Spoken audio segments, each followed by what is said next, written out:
As somebody who has a YouTube show and is very familiar with the analytics of Google, I've talked about this on the show before. The audience that I have, as great as they are, it is overwhelmingly male and under the age of say 45, let's say.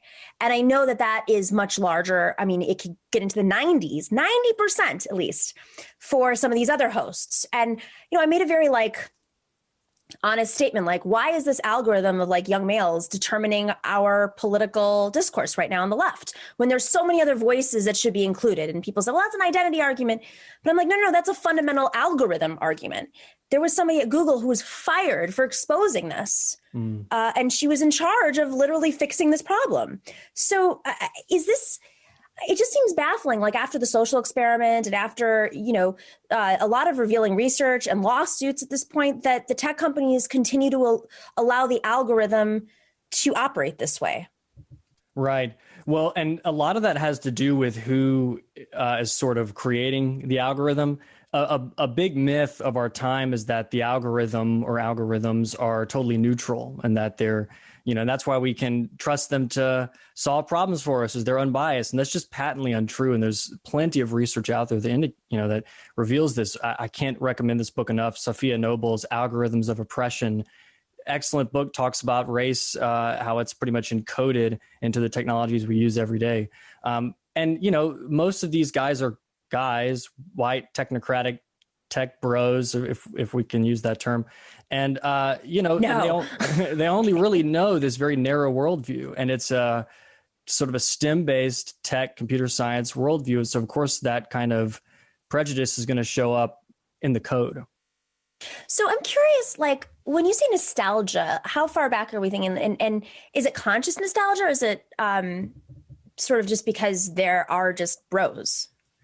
Well, I sort of boil down three connection points between nostalgia and digital technology. And I should say, nostalgia as an emotion is really only a few hundred years old. 1688, in fact, is when the word shows up. So we can't even really say whether people in ancient Rome were nostalgic. Some people say maybe that's the case, or maybe it's just a condition of modernity. I kind of think it's the second one.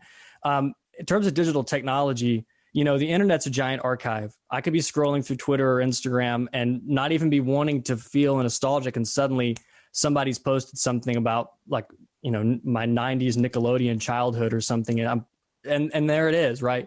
Same thing with anger. You're scrolling through Twitter, you see something that makes you angry. I guess I wasn't planning on being angry today, and there it is.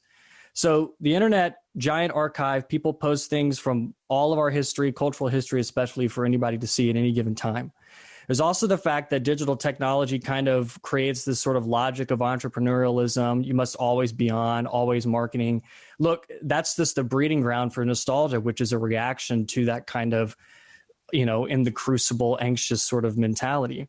And then finally, there's just the fact that most of the culture we consume through Spotify, Netflix, any of these kinds of streaming platforms helps to facilitate a kind of nostalgia, because these companies gather tons of data on us as users and then pretty much project that data forward and say, if you like this, you're going to like this. And the second thing is pretty much just like the first. And so those are the three main kind of connection points, if you will.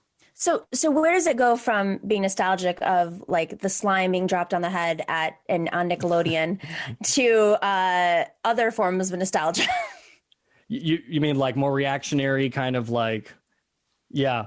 Well, political nostalgia, and especially if it's nostalgia among, when you're saying that this is the audience, for instance, let's use this argument of being a YouTube show where it's all white men, I'm going to guess majority of white men are going to have different nostalgia than say I have, or someone who grew up in a different community or a different country. Absolutely. Well, so if we want to use two terms that get thrown around with nostalgia, because nostalgia if it's an emotion, we can agree that it's an emotion. It could be used in unproductive or productive ways, just again, like anger.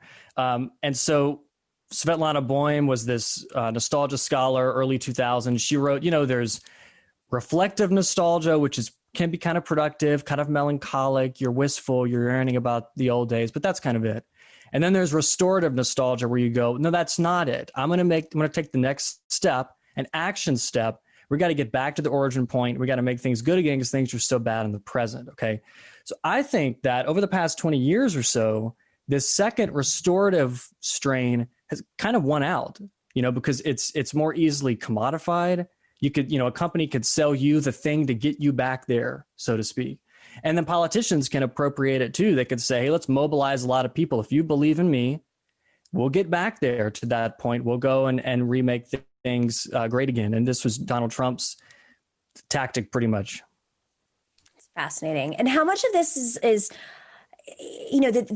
there's an emotion of nostalgia. And then you mentioned there's like anger also. Why doesn't happiness play as much of a role, at least on the political side? If you're going to say, Donald Trump and he throw back to a time, make America great again. Why doesn't happiness have that same kind of reaction on folks or effect? Well, specifically about nostalgia, the nostalgic person looks around and says something is not right. Something's been lost. And I feel it. And, then the next step is where things go wrong. Like, what did get lost, and, people then suddenly start to yearn for like the era of Jim Crow or something heinous like this, right? Or not. They yearn for a different period. It could just be like their childhood or something.